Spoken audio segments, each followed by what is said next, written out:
Mesdames, Messieurs, bonjour. Je m'appelle Julie Théa. Bienvenue sur notre émission Parlons de livres. Je rappelle, notre émission est destinée à promouvoir la lecture. Nous recevons des écrivains qui veulent partager leurs récits avec nous afin de vous les faire découvrir. C'est surtout aussi pour vous inviter à les lire. Les auteurs ont en général des pages Facebook. N'hésitez pas à aller sur leur page.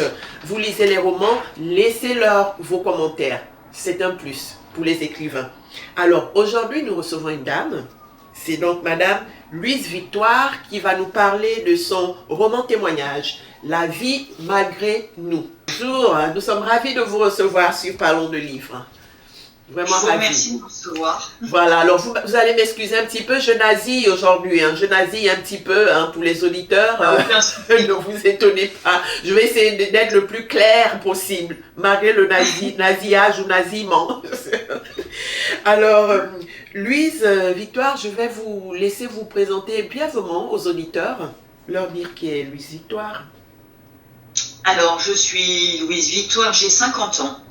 J'ai écrit depuis toujours. La poésie était pour moi un moyen d'évasion par rapport à un quotidien parfois difficile. On y reviendra après. Et avec le temps, je suis tombée amoureuse des mots très tôt, de par la lecture en premier lieu. Ensuite, par l'amour de pouvoir jongler avec et de pouvoir faire passer des messages. J'ai trouvé que les mots étaient vraiment magiques.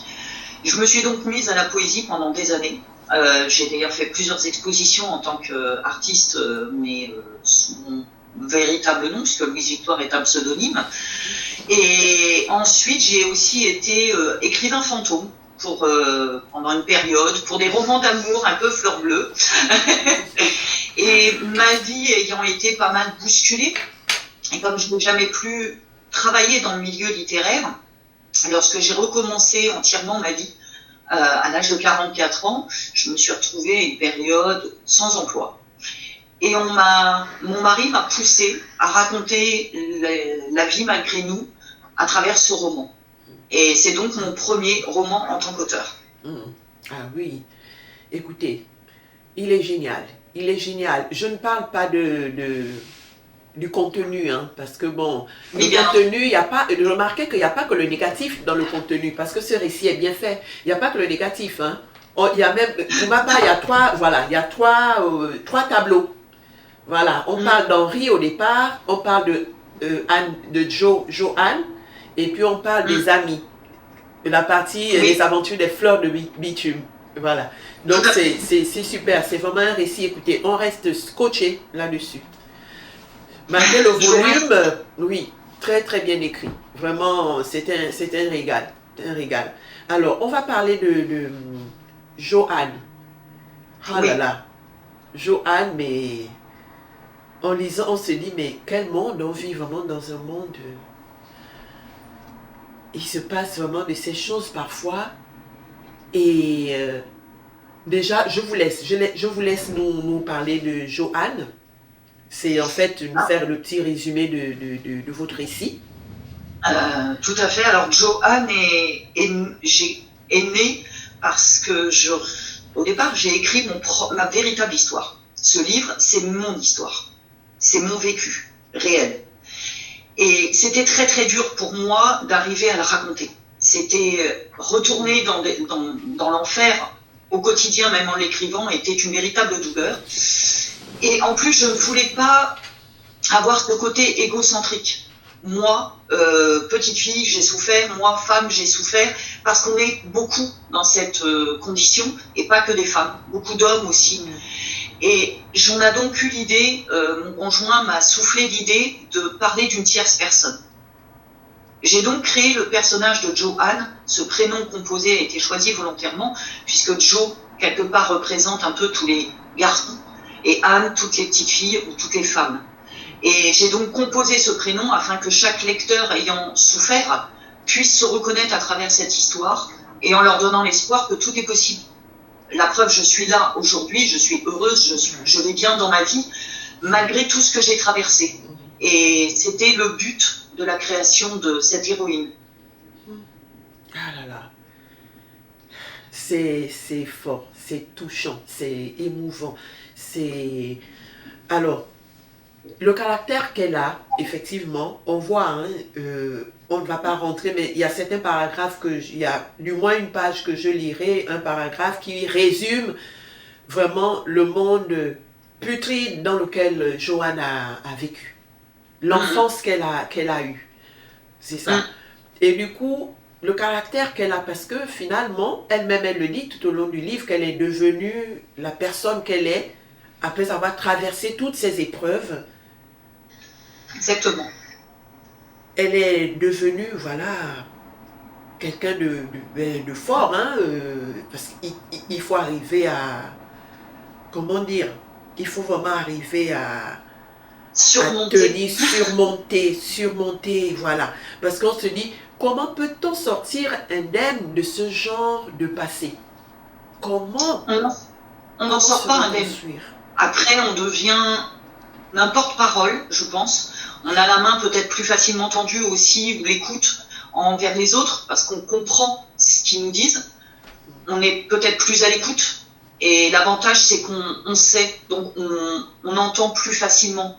On est plus empathique envers les personnes qui ont traversé le même genre de situation.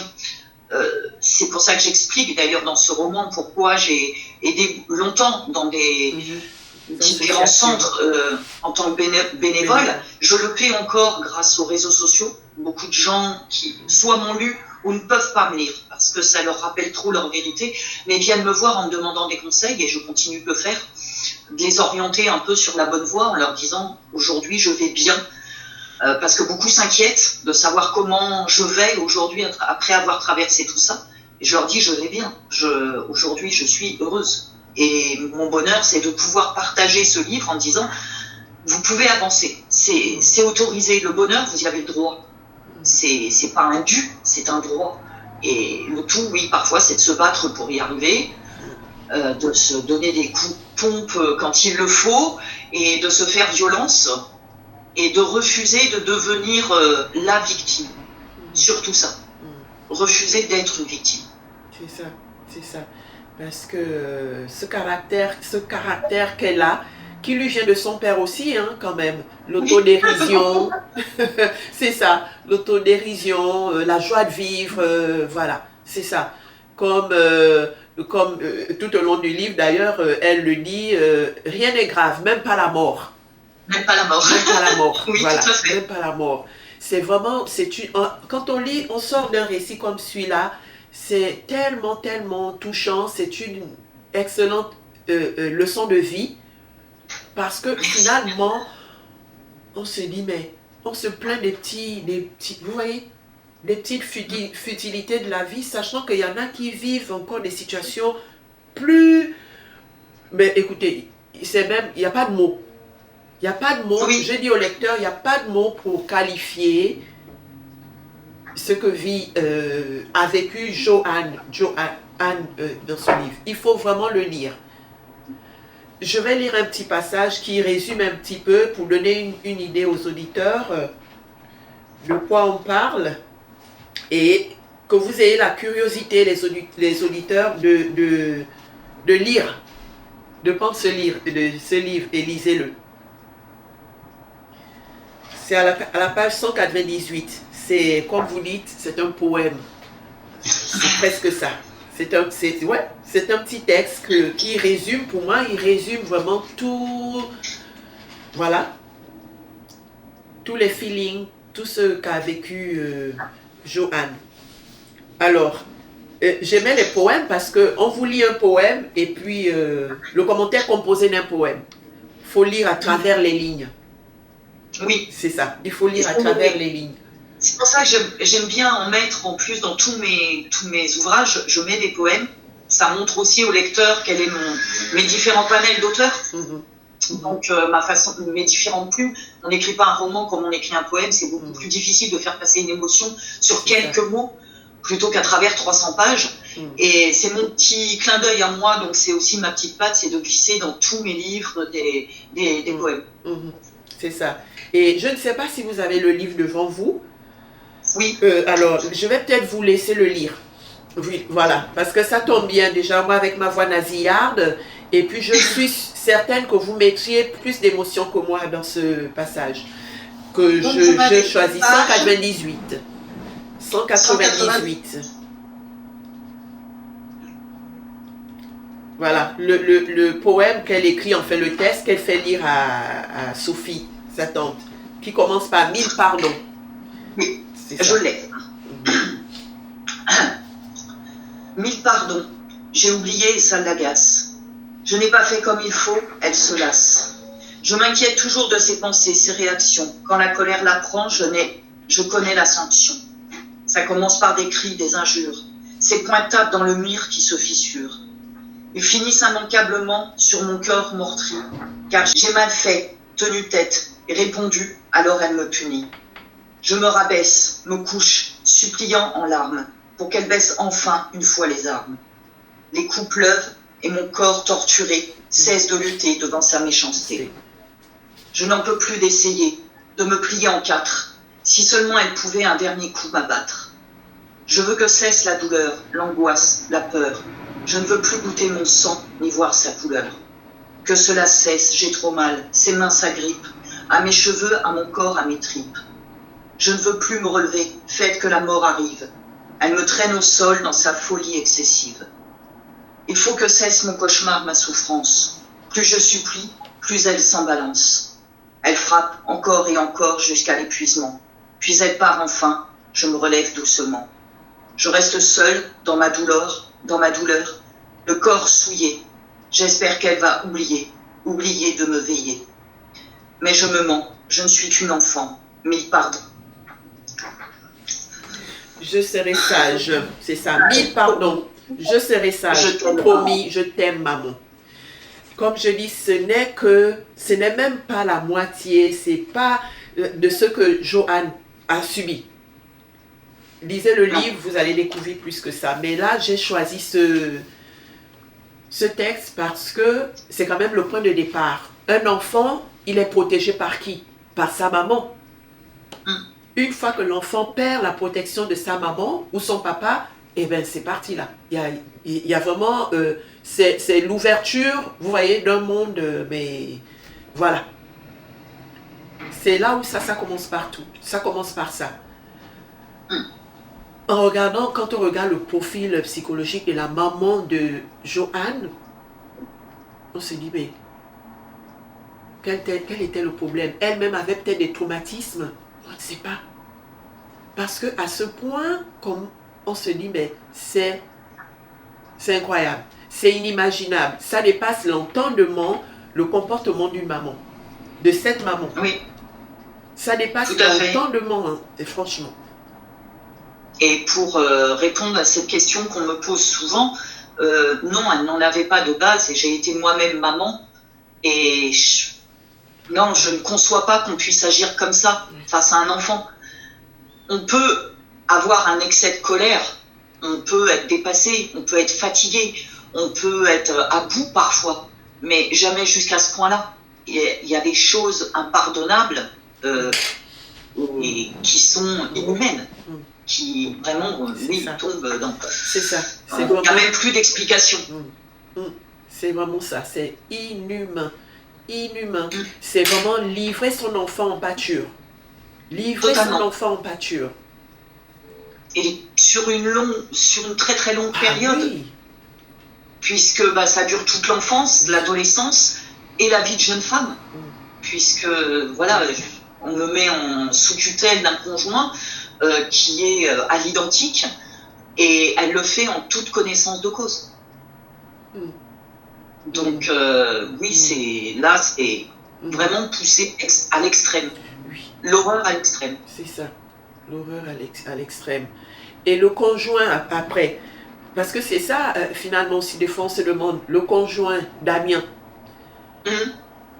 c'est en fait, Joanne sort, voilà, d'une famille, voilà, complètement, qui va en vrille, dysfonctionnelle, complètement, une famille dysfonctionnelle, tombe sur Damien, c'est bizarre. On se dit, je sais pas, peut-être à ce moment, la faiblesse ou l'état dans lequel se trouvait Joanne, peut-être, Damien a eu cette attirance en sachant qu'il pouvait avoir une certaine ascendance une influence, voilà. une grosse influence. Oui. Donc c'était, oui, puisque c'est quelqu'un qui habitait le même quartier, donc tout se sait, tout le monde, on sait tous ce qui se passe chez le voisin ou chez le copain qui habite à côté. Donc il était au courant de cette situation et j'étais la proie facile. J'étais exactement ce qu'il recherchait. Tout à fait, tout à fait. Donc forcément, la séduction se joue, on y croit, la manipulation opère, et quand on est prise au piège, c'est trop tard. C'est ça, c'est exactement ça, la manipulation. Alors, Louise Victoire, dites aux auditeurs, faites un petit résumé aux auditeurs un petit peu de votre récit. Comment vous le présentez aux auditeurs? Le résumé est simple. Sans entrer dans les détails. Un couple se rencontre, tombe très amoureux, s'aime. Un homme donne une chance à une femme de sortir de sa condition qu'elle a choisie. Je précise, c'est un choix. Et il lui dit qu'il ne veut pas d'enfant. Malgré ça, cet enfant naît. Joanne arrive. Et en fin de compte, cet enfant qui est non désiré va payer le fruit de ce non-désir. Tout au long de son enfance, elle va être livrée en pâture sous les coups de sa mère, les abus sexuels du beau-père, puisqu'elle est livrée en cadeau de mariage à l'âge de 8 ans. Elle va donc devenir la maîtresse du mari, de sa mère, et cela est totalement voulu. Totalement voulu. Ça va durer pendant des années. Elle vit dans cet enfer, elle se pose plus de questions, elle subit, elle attend que ça passe. Jusqu'au jour où elle rencontre quelqu'un qui lui fait croire que la vie est belle, elle y croit, et elle fonce pour pouvoir échapper à cet enfer. Et elle retombe exactement dans le même enfer. Ça recommence, et la seule personne qui ensuite va lui offrir une pseudo-protection se retrouve être un menteur, manipulateur et alcoolique. Et elle replonge exactement dans le même système, sans les coups. Mais c'est les mots qui arrivent. Et parfois, certains mots font bien plus mal que les coups. Parce que les coups, les bleus, ça s'efface. Ils disparaissent avec le temps. Sur le corps, on n'en garde pas de marque. Par contre, dans la tête, les mots restent. Et ils sont imprégnés. Et cela ne vous quitte jamais. Jusqu'au jour où vous avez le courage, par une aide extérieure, quelqu'un qui vous tend la main, qui vous écoute, et qui vous dit « fuis, va-t'en, il faut que tu t'en ailles ». Et cette personne-là, on l'écoute, on fuit, on reprend sa vie en main, et par bonheur, en plus, cette personne reste à vos côtés et vous aide à vous reconstruire. Et cette personne, c'est mon mari avec qui je partage aujourd'hui ma vie et qui m'a poussé à me reconstruire. Dans le fait aussi d'écrire cette histoire, ça m'a aussi permis de pouvoir me servir d'exutoire par rapport à tout ce que j'avais vécu. Donc ça a été un grand mal, et on en a fait quelque chose de bien, où vous donnez le droit aux gens de comprendre, parce que aussi il faut comprendre. Les victimes ne comprennent pas forcément pourquoi ça m'arrive à moi. Ça permet aussi d'ouvrir un regard différent sur ces gens qui ont souffert. Donc il a été aussi fait dans ce but-là. Aider. C'est ça. Aider les gens à sortir de là, à savoir qu'ils ne sont pas seuls dans des situations comme ça et que l'on peut recommencer sa vie, on peut se reconstruire. Oui, tout à fait. La douleur n'est pas quelque chose d'immuable et qui reste ancré en soi. Le tout est de savoir une bonne fois pour toutes y faire face. Parce que oui, c'est douloureux, mais il faut faire face à cette douleur et se dire je n'accepte plus, je ne veux plus. Aujourd'hui, je veux pouvoir rire, je veux pouvoir sourire, je veux pouvoir être moi. Et qu'on ne m'impose plus les choix des autres. Et c'est un cheminement qui est long, mais qui se fait. Et je tiens à préciser effectivement dans les détails, on dit enfant non voulu. En fait, c'est au départ Henri qui ne voulait pas d'enfant. Il avait ses raisons. Finalement, on comprend après pourquoi il ne voulait pas d'enfant au départ. Mais elle, manipulatrice comme elle était, pour le piéger, elle est tombée enceinte. Au départ, il a dit non. Et puis, finalement, quand il accepte, c'est elle qui fait des caprices, qui ne veut plus de l'enfant. C'est des caprices, vraiment, c'est c'est vraiment des caprices. Je sais pas, c'est parce que c'est une maman, mais abject. Abject, c'est le mot. C'est le mot. Mais vraiment, c'est des choses qu'on ne voit que dans les films. Ben oui, mais pourtant, souvent les films sont inspirés de faits réels. Exact. Exact. C'est vrai que souvent les gens ne font pas l'amalgame en se disant oui, mais c'est qu'un film, ou c'est ailleurs, ou c'est chez les autres. Ça peut pas arriver à côté de chez moi. Si, c'est à côté de chez vous, c'est tout près de vous, et tous les films ou tous les livres qui sont écrits, peu importe, même si c'est de la fiction, cachent toujours une part de réalité. De toute façon. C'est ça. C'est ça. Ah. La culpabilité de l'enfant maltraité. Parce que Joanne a eu plusieurs, si je me souviens bien, 2 occasions, c'était assez tard bien sûr, 2 occasions de s'en sortir. Avec ce qui s'est passé chez les bonnes sœurs. Oui. À ce moment, oui, je crois que je me suis dit, mais elle aurait dû le dire, voilà, c'était l'occasion, mais bon, c'est vrai qu'il y a la culpabilité de l'enfant, parce que l'enfant ne dit pas tout. Oui. Le cercle vicieux qui se passe, c'est d'un côté, on se sent coupable, et de plus, au-delà de tout, on aime son bourreau. C'est ce qui est horrible à entendre pour beaucoup de gens. Oui. Joanne, pendant des années, a aimé sa mère. Oui. Et c'est souvent ce que se reprochent les victimes quand elles grandissent et qu'elles passent à autre chose, se dire comment j'ai pu aimer une telle personne. Un enfant aime toujours ses parents. Oui. C'est ça. Et quand on ne connaît que ça, on se dit c'est de ma faute. Si elle est comme ça, c'est de ma faute. Donc oui, il y a la part de culpabilité, et puis il y a le fait que la dénonciation, elle a essayé de le faire, et elle n'a jamais entendu ni écouté. Ah oui. Ouais. Écoutez, c'est révoltant. Le rôle des autorités, c'est vraiment révoltant. Et c'est encore comme ça aujourd'hui. Oui. Ça n'a pas changé. Rien n'a changé. C'est ça. Rien n'a changé. Je suis des affaires de très très près par le biais d'associations comme SOS Viol en France, gérée par Katia de Brinon. On suit certaines affaires, on est horrifié quand on voit que des juges sont capables de rendre des sentences mais complètement aberrantes par rapport à des situations, confier des enfants victimes à leurs bourreaux, remettre le droit de visite à un papa qui ne fait pas ce qu'il faut, ou à une maman. Oui. Enfermer des mamans qui essayent de protéger leurs enfants. Ça, on le voit encore aujourd'hui au quotidien. Et moi, ça me révolte. Ça me révolte. Oui. Le système est très très mal fait. On ne protège pas du tout les victimes. C'est faux. Oui. La justice n'est pas rendue. Tout à fait. Que ce soit les enfants maltraités, les femmes battues, voilà. On se rend compte, les hommes battus, les victimes en fait. Les victimes, voilà. Il n'y a vraiment pas de justice. C'est vraiment incroyable, c'est révoltant. C'est révoltant. Et c'est pour ça que je leur dis, si vous voulez vous en sortir, il faut le faire par vous-même. Il n'y a que vous-même qui pouvez vous aider. La justice, les services ne feront rien pour vous. Aidez-vous vous-même. Il n'y a que comme ça que vous pouvez espérer un jour être heureux et vous regarder dans le miroir de nouveau. Donc c'est pour ça que j'ai écrit ce livre. Parce que j'y suis arrivée seule, sans les services, sans la justice, sans tout ça. Oui.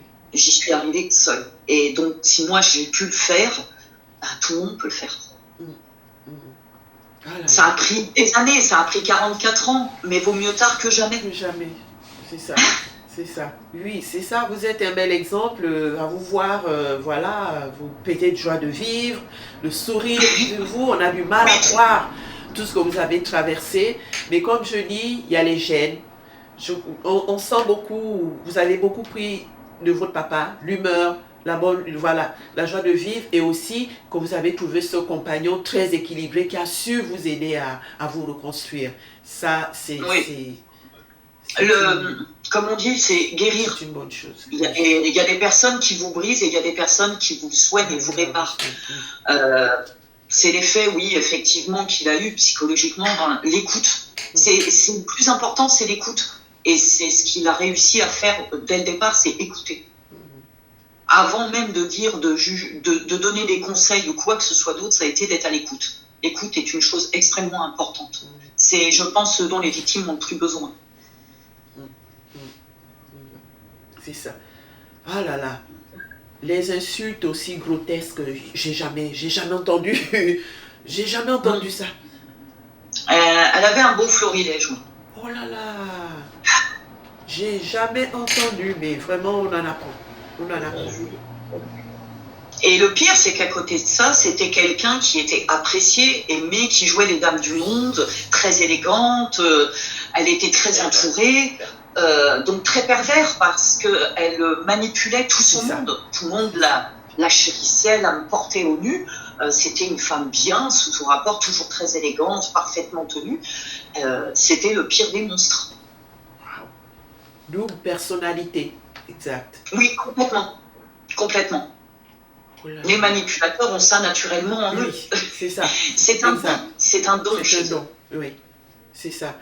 Et on remarque en lisant que l'alcoolisme aussi était un problème très, très... à l'époque. Enfin, peut-être maintenant aussi, mais vraiment l'alcoolisme faisait des dégâts. Hein. Énormément.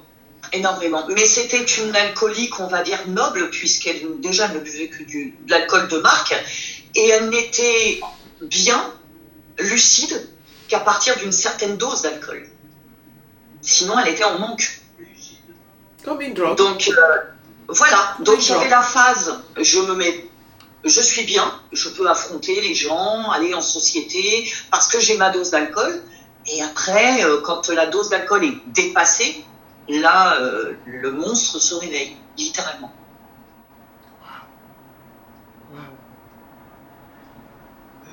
Écoutez, je retiens aussi que, bon, comme on dit, la justice n'a rien fait. Hein. Non. Malgré les plaintes de Joanne, au contraire, on la ramenait chez les bourreaux. Oui. C'est ce qui révolte un peu. Voilà. Le beau-père qui est parti n'a rien payé, mais bon, c'est pas grave, il paraît qu'il y a un enfer là-bas. On ne sait pas. L'enfer est sur terre pour certains. J'en viens. L'enfer, il est sur terre, on le vit déjà au quotidien, et moi, j'en viens. C'est ça. C'est ça. Moi, j'ai passé les portes. Oui, exact. Parce que cette personne, c'est vrai, est partie, mais n'a rien payé, en fait. Justice n'a pas été faite. Exactement. Justice n'a pas été faite. Parce que moi, c'est marrant quand j'entends ça, l'enfer, on part, on va en enfer. Mais Joanne, l'enfer sur terre, tout ce qu'elle a vécu, l'enfer sur terre, et le bourreau là, voilà, avec sa bonne dame, bon, sont partis. N'ont pas payé hein, sur terre parce que, soi-disant, ils iront payer là-bas. Moi, j'y crois pas trop. Hein. Non, on est d'accord. Moi, j'y crois pas trop, franchement. Parce que non, l'enfer, c'est là sur terre. Oui, ce que vit Joanne, mais l'enfer est là sur terre. Et chez les bonnes sœurs. Et chez les bonnes sœurs. Mais il y a beaucoup qui ont compris hein, aussi, hein, qui mettent plus leurs enfants dans ce genre d'établissement et qui coûtent en général les yeux de la tête. Oui, tout à fait. Tout à fait. Et puis... on se voile la face en se donnant bonne conscience, en disant j'ai les bonnes œuvres, je suis mère supérieure, religion, c'est ça. Mais en fin de compte, ces gens sont pas pervers, pires. Pervers, ils sont voilà. Pires. Oui, très pervers, totalement. Totalement. On est dans une perversité malsaine. Et je l'ai vécu, je l'ai connu, je l'ai côtoyé, et ça m'est encore arrivé de la côtoyer de temps à autre. Et d'ailleurs, j'ai eu beaucoup d'interviews vidéo que je fais avec Pascal Hubert, qui a une chaîne, Cherchez la source sur YouTube. Et il a invité d'ailleurs beaucoup de victimes de l'Église. Donc moi, j'ai été invitée, pas en tant que victime de l'Église, mais en tant que victime d'inceste, pour parler. Et il a énormément des personnes qui sont intervenants, qui sont des victimes de l'Église. Et on ne fait rien. On ne fait rien. Encore. Oui. On ne fait rien. Non, mais c'est sûr. Ils utilisent cette étiquette religion. Voilà. Tout à fait. Pour faire mais la religion est d'ailleurs une des plus meurtrières. Quand on regarde bien, peu importe la religion, c'est la plus meurtrière. On met sous couvert de la religion beaucoup de choses. Le vol, le viol, l'escroquerie, le fait de voler des terres à des peuples entiers, d'arriver en conquérant et de tout leur prendre, tout ça sous couvert de la religion. Et lavage de cerveau. Tout à fait, tout à fait. La manipulation à grande échelle. Oh là là. Vraiment, c'est un roman, un récit témoignage. Vraiment, récit témoignage. Il est vraiment à lire. Il est à lire. Alors, cette partie, les fleurs de Beauty, j'ai aimé le personnage de Henri. Il y a beaucoup de personnages très très attachants là-dedans, en commençant par Henri et Harry. Oui, hein? Les deux amis inséparables. Ah oui. Et Harry, oh là là, je dis, oh, j'imagine à l'époque, hein, comme on dit, hein. Oui. J'imagine à l'époque, vraiment, c'était pas évident. Heureusement qu'il avait cet ami, et puis voilà, il se serrait les coudes. Tout le temps. Voilà. Et c'est vrai qu'après, oui, la troisième partie du livre, c'est un véritable hommage que j'ai voulu rendre à mes amis, les fleurs de bitume, dont Yolande, qui elle m'a suivie depuis que j'avais mes 8 ans, depuis ma tendre enfance, qui arrivait du Kenya. Et c'est vrai que j'ai voulu leur rendre hommage parce qu'elles ont disparu dans des conditions qui étaient inhumaines. Elles ne méritaient pas ça. C'était des très belles femmes. Elles étaient pleines de vie. Elles avaient tout pour être heureuses, des parents aimants, une famille agréable. Et la façon dont elles ont disparu les unes et les autres a été terrible. Et je crois que Yolande, ça a été le pire, puisque d'ailleurs, c'est passé aux gens télévisés. Ah, voilà, je voulais vraiment vous demander si c'était romancé ou c'est un fait réel. C'est leur véritable histoire. Et l'agression de Yolande, quand j'en ai parlé à mon mari, je lui ai raconté comment est morte Yolande. Et il me dit, mais tu sais que j'ai vu ça à la télé. Je dis oui, mais c'était mon ami. Wow. C'était réellement mon ami. Sa maman m'a appelé pour me dire comment elle avait été assassinée dans le métro. Et là encore, la justice n'a rien fait puisque personne n'a été condamné. Ils n'ont jamais retrouvé les assassins. Et personne n'a bougé dans le métro. 19 personnes présentes. Elle se fait massacrer. Personne ne bouge, personne n'intervient, personne ne l'aide. En plein Paris. En plein Paris, elle sortait de son travail, elle était infirmière en cardiologie pédiatrique, elle avait épousé un jeune cardiologue en pédiatrie. Ils venaient d'avoir 2 petites jumelles ensemble, qui ont l'âge d'une de mes enfants aujourd'hui, puisqu'elles sont nées la même année. Et sa maman m'a appelé, ça faisait 6 mois que ma fille à moi était née, et elle m'a appelé pour m'annoncer le décès de Yolande, qui a été agressée à 22h en plein métro. Et c'est vrai qu'ils lui ont absolument tout fait. C'est un groupe de skinheads, ils étaient 5 qui lui sont tombés dessus. Le fait qu'elle soit noire, qu'elle soit belle, qu'elle soit indépendante, ne leur a pas plu. Et oui, elle a subi les pires sévices en quelques heures. En quelques heures. Devant... Et personne... Devant témoin, oui. C'est vrai que j'ai voulu rendre hommage à mes amis qui ne sont plus là aujourd'hui. Comme Louise Victoire d'ailleurs, puisque Louise est le véritable prénom de cette grand-mère d'adoption qui s'est occupée de moi, qui m'a protégée. Elle s'appelait Louise. Et Victoire, c'était le surnom que me donnaient mes copines, mes fleurs de bitume. Elles m'appelaient toujours Victoire en disant toujours un jour tu auras ta victoire sur la vie.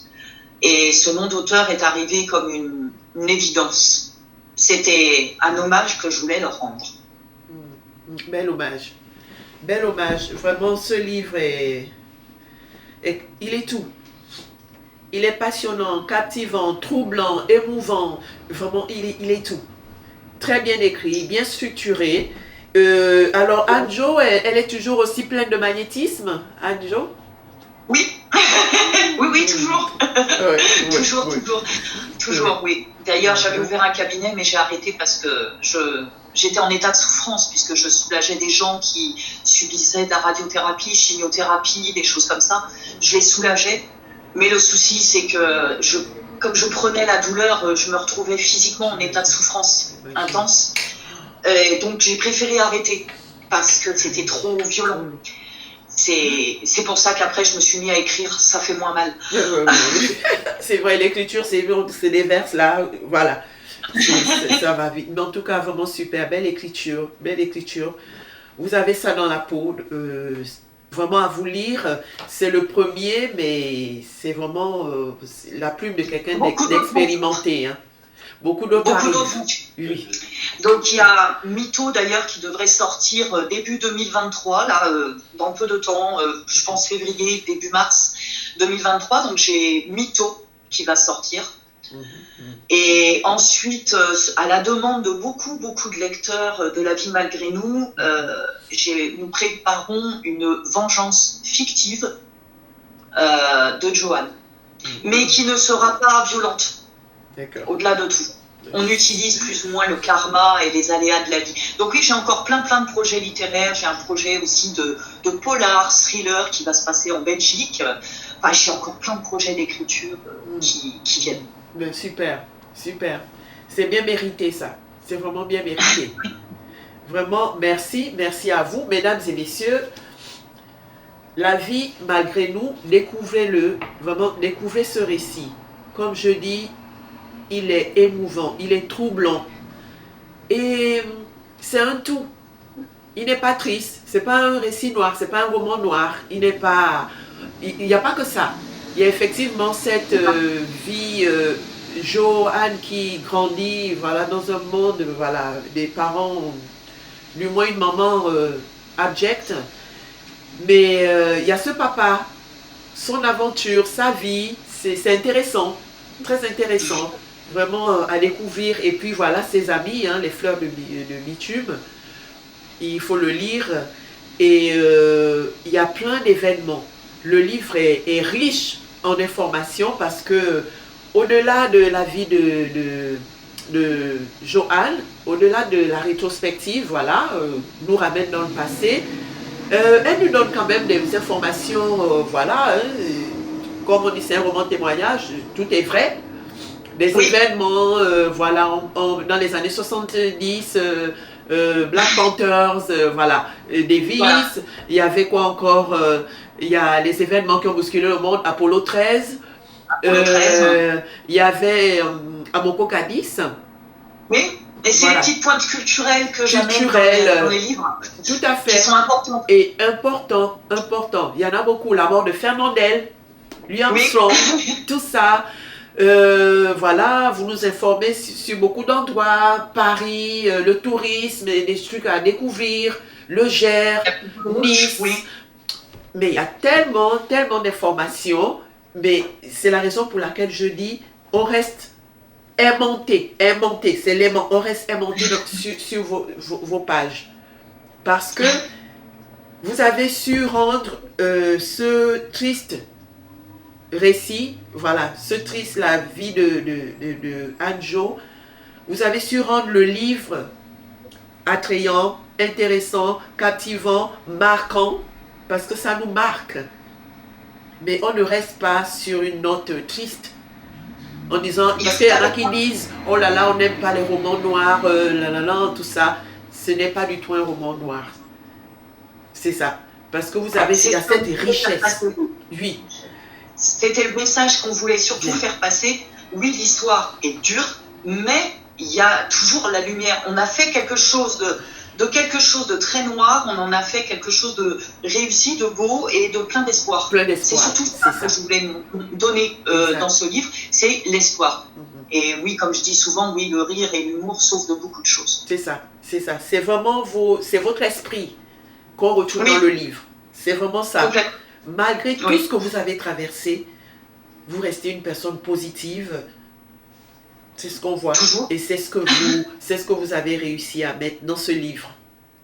Vous voyez, ce tout. Mais qu'est-ce qu'on vit? On vit, hein.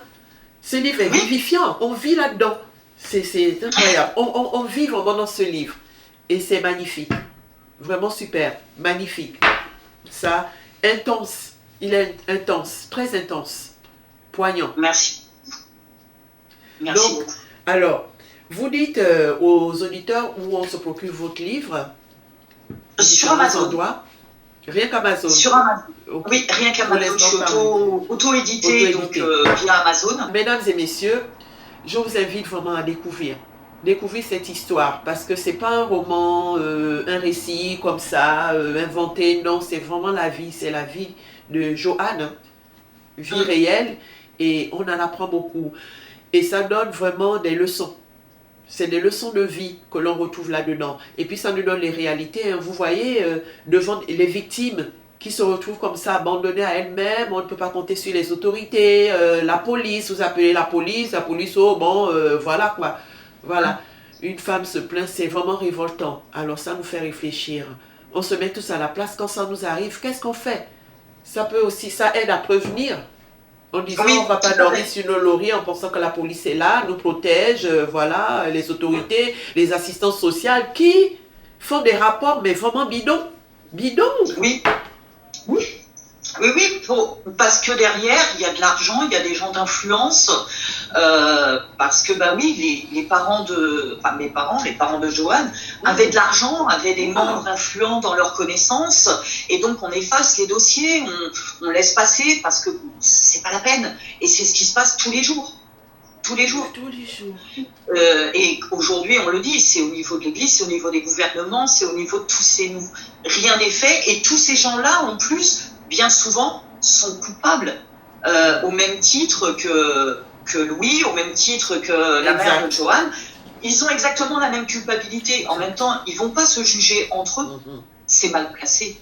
Donc de temps en temps, on fait tomber une tête parce que c'est un petit, parce que bon, ça fait bien dans les journaux, puis ça occupe un peu les journaux aussi. Pour une fois, ils ont quelque chose d'intelligent à dire, ce qui change, puisque c'est rarement le cas. Pour une fois, ça les occupe, mais généralement, ça passe très très très vite à autre chose. On passe dans les oubliettes et c'est terminé. Mais parce que tous ces gens d'influence ont de l'argent et tous ces gens d'argent, on se visse. On se visse. Le vice des enfants, le vice de la maltraitance, le vice de la manipulation. Et oui, il n'y a pas plus facile à manipuler ou à torturer qu'un enfant. Ou quelqu'un de fragile ou de faible. En difficulté aussi.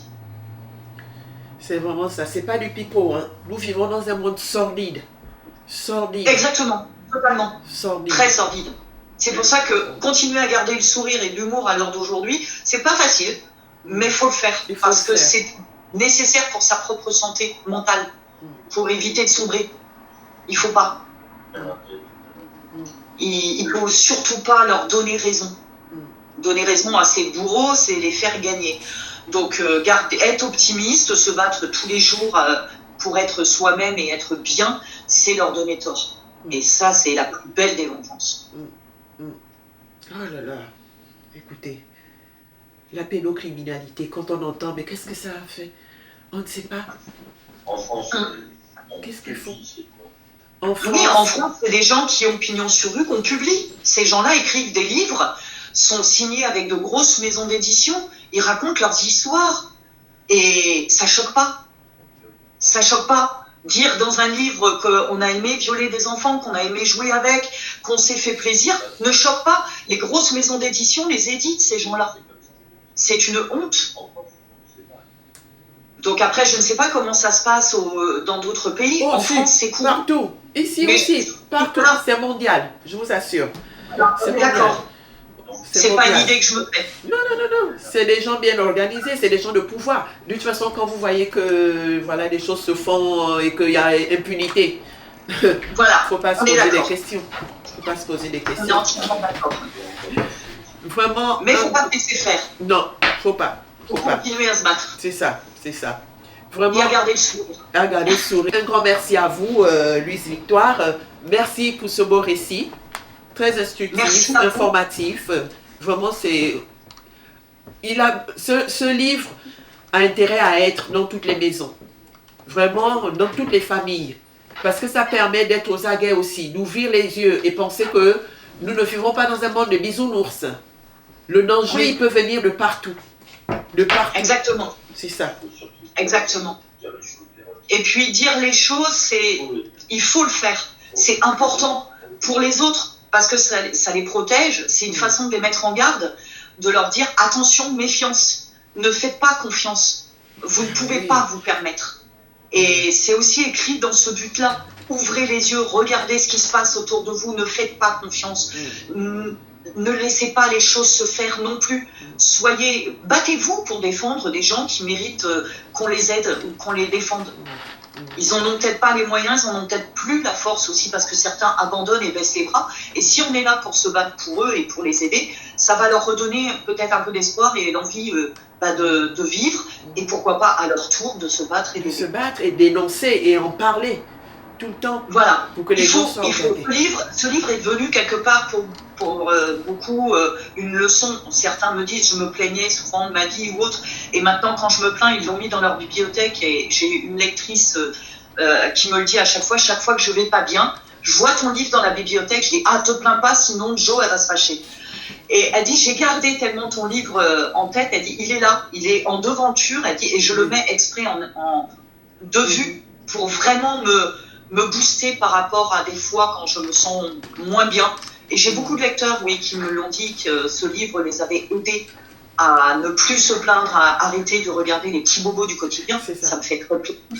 Il y en a d'autres, ça leur a donné envie d'être bénévoles dans des associations. Et ça, c'est très agréable à entendre. Et j'ai d'autres personnes qui sont venues me trouver en me disant, voilà, je ne peux pas te lire parce que c'est trop frais encore pour moi, ce que je viens de vivre. Mais quels conseils tu peux me donner? Et le fait d'aider, de discuter, c'est pour ça que je suis très très disponible sur les réseaux sociaux, que ce soit YouTube, Instagram, Messenger, TikTok.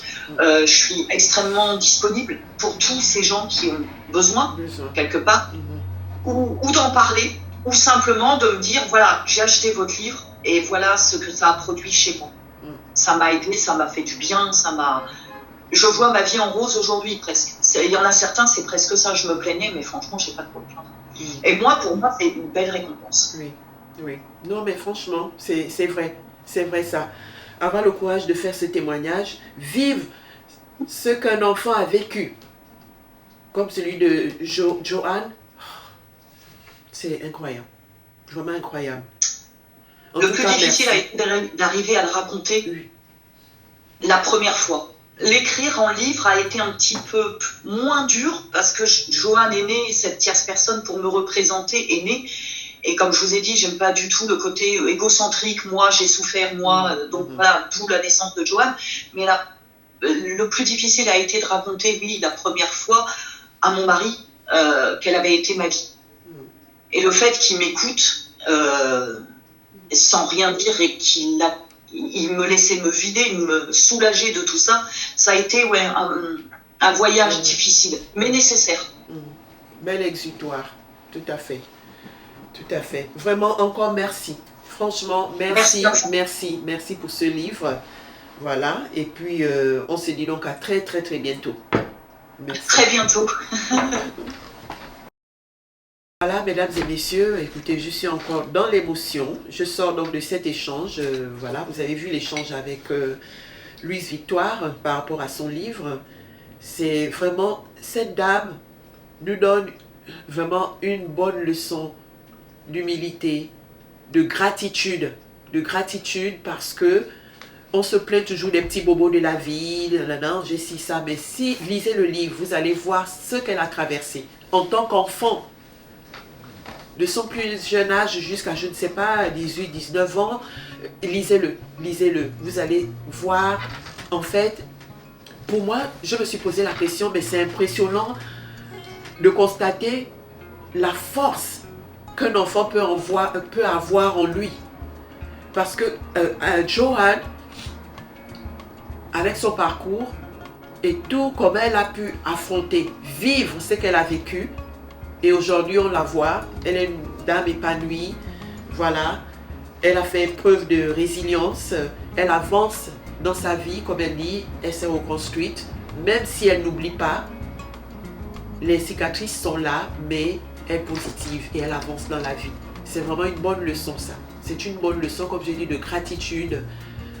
Autour de nous, on regarde, on s'est dit, il y a des personnes qui souffrent, mais sérieusement, l'enfer est ici sur terre. L'enfer est ici sur terre.